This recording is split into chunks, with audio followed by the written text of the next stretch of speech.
Televisa presenta. Mi nombre es Elsie Michelle Ramírez Jiménez y vengo de parte de Noticieros Televisa. Me encuentro en el Parque Cañahueca, situado en la capital del estado de Chiapas. Y estoy aquí para poder preguntarle a la gente qué tanto conoce del desarrollo moderno de la física y si nos pueden hablar un poco acerca de ello. El término moderno tiene una definición de reciente o de una nueva tendencia. Sin embargo, en el estudio de la física, este término se refiere para designar ciertos campos específicos de la física, las cuales tienen características comunes en dos sentidos. Primero, estos se han desarrollado a partir del año 1900 y segundo, las teorías empleadas para explicar los fenómenos propios de dichos campos son absolutamente diferentes a las que existían antes de 1900. Todos sabemos que a fines del siglo XIX en la física surge la rama llamada física moderna, después de que los científicos descubrieron que hay fenómenos en la naturaleza que no se pueden explicar o verificar con las leyes o procedimientos establecidos por la física clásica. Se cuenta que hasta finales del siglo XIX los físicos se vanagloriaban de su ciencia, ya que casi todos los fenómenos conocidos hasta entonces se podían explicar, ya sea por la mecánica de Newton o por la teoría electromagnética de Maxwell. Muchos de los físicos antiguos mencionaban que sus sucesores se dedicarían en el futuro simplemente a mejorar las mediciones y a aumentar la siguiente cifra decimal. Sin embargo, a principios del siglo XX, una importante revolución sacudió el mundo de la física y todo el mundo que se conocía se derrumbó por el impacto de una serie de fenómenos que exigían el rechazo de ideas profundamente prearraigadas sobre el espacio y tiempo, además de ideas preconcebidas acerca de la naturaleza de las partículas subatómicas que harían tambalear la noción intuitiva de la continuidad de la naturaleza. En 1900, Max Planck dio las ideas básicas que llevaron a la formulación de la teoría cuántica, y en 1905, Albert Einstein formuló la teoría especial de la relatividad. Einstein pudo captar la agitación de aquellos tiempos con la frase: "Fue una época maravillosa para vivir". Ambas teorías iban a ejercer un profundo efecto en la comprensión de la naturaleza y en unas pocas décadas inspiraron nuevos desarrollos en los campos de la física atómica, la física nuclear y la física de la materia condensada. Ahora iré a la búsqueda de una persona que nos pueda contar más acerca de la física moderna.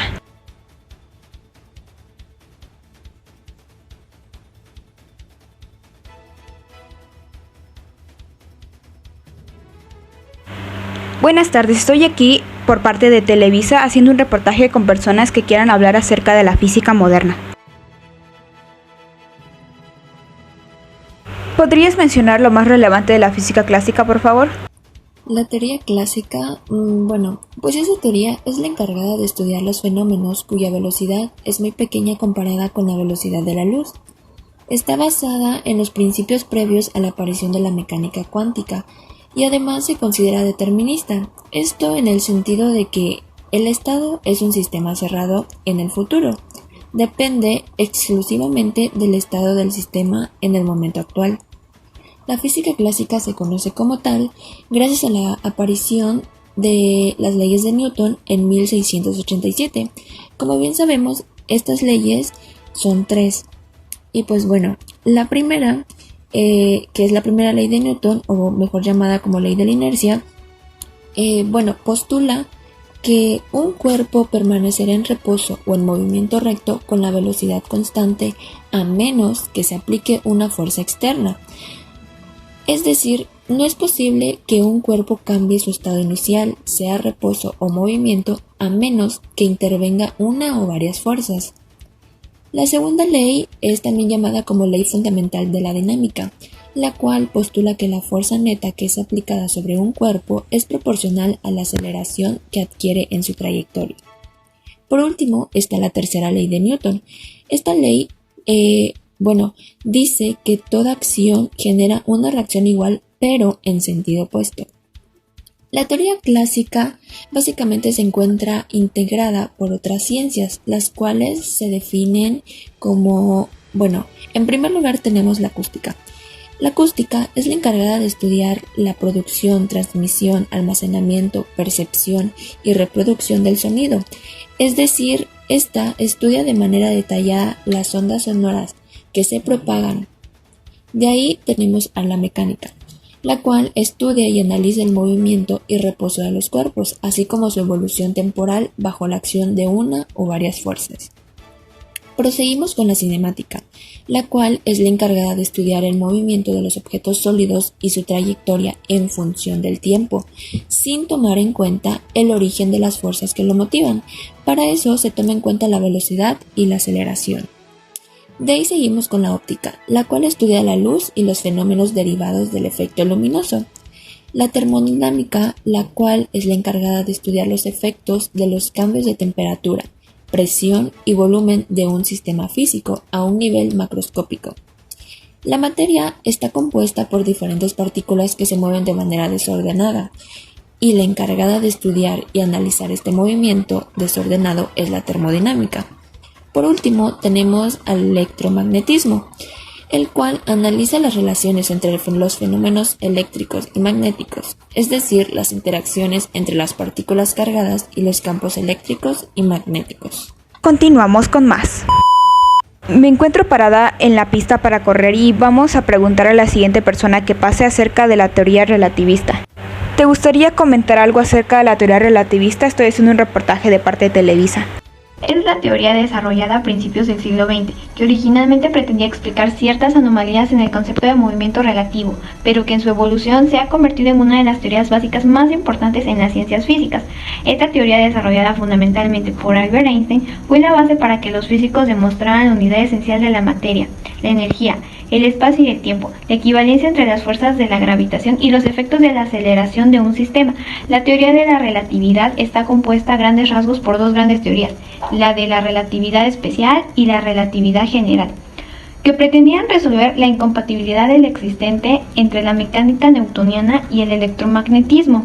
La primera teoría, publicada en 1905, trata de la física del movimiento de los cuerpos en ausencia de fuerzas gravitatorias, en el que se hacían compatibles las ecuaciones de Maxwell del electromagnetismo con una reformulación de las leyes del movimiento.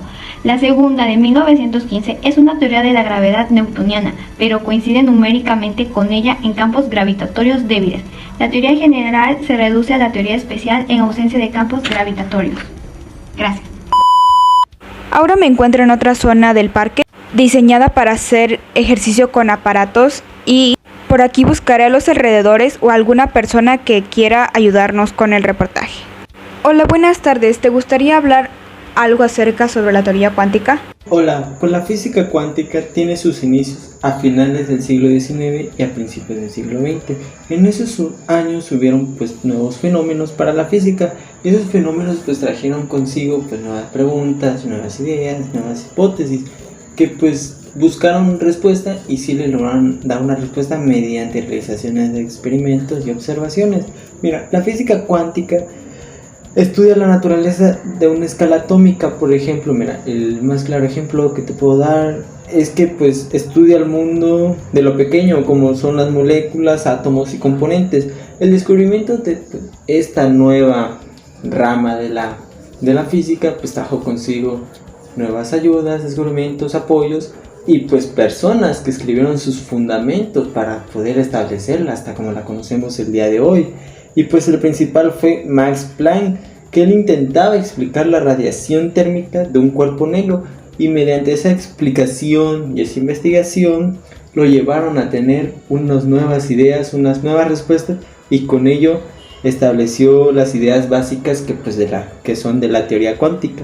Una persona más de renombre es Albert Einstein, que en el año de 1905 pues él ahí estaba haciendo sus experimentos, sus descubrimientos, y en ese año escribió un estudio que aplicaba la teoría de Planck y era el efecto fotoeléctrico, y veía que la luz pues se comportaba de una manera continua, sino como como un chorro de partículas. Esto quiere decir que pues él puso de reflejo la luz y pues fue lo que pudo ver, que pues se comportaba como un chorro de partículas, y él dijo, pues ¿sabes qué? Pues esto hay que ponerlo para los fundamentos pues de la teoría cuántica. Y en el año de 1913 fue Niels Bohr el primero en aplicar la teoría cuántica, porque para ese entonces ya estaban establecidas sus bases y sus fundamentos. Entonces él en ese año descubrió el átomo, y como él fue ahora sí que el primero que lo descubrió, a esto se le conoce, y al átomo que descubrió se le conoce como el átomo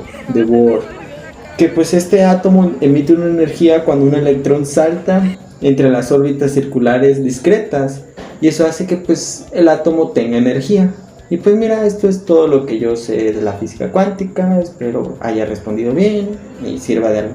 Gracias, continuamos con más.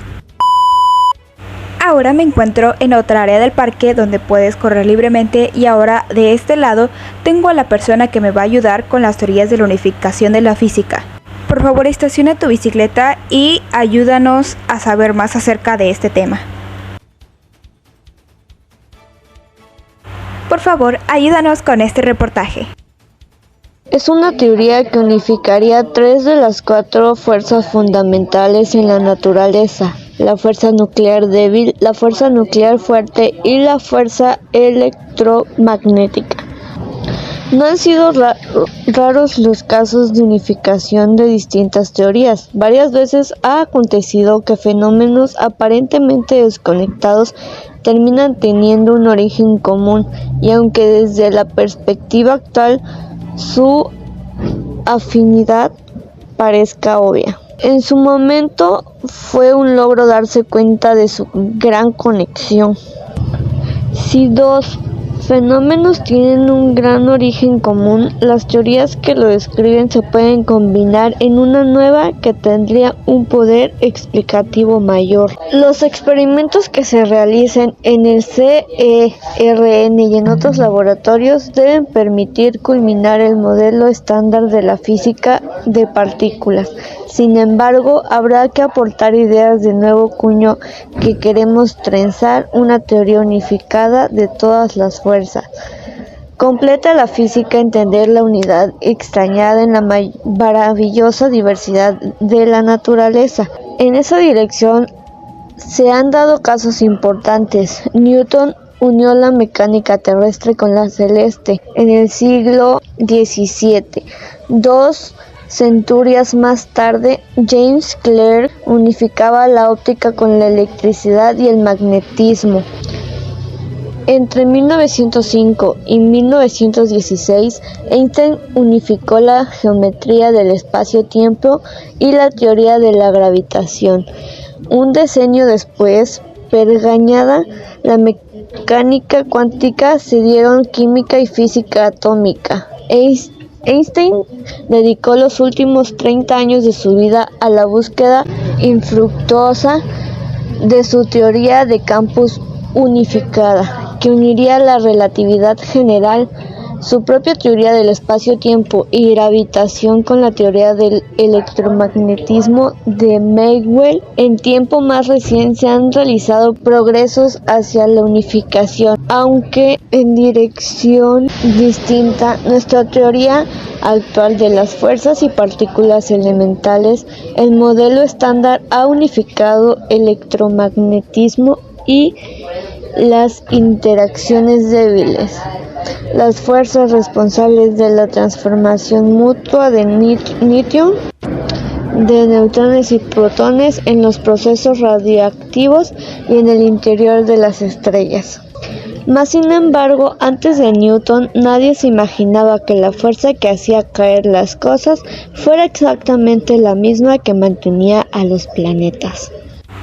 Bueno, pues muchas gracias por compartir esta información tan valiosa el día de hoy, y hemos llegado al final de este reportaje.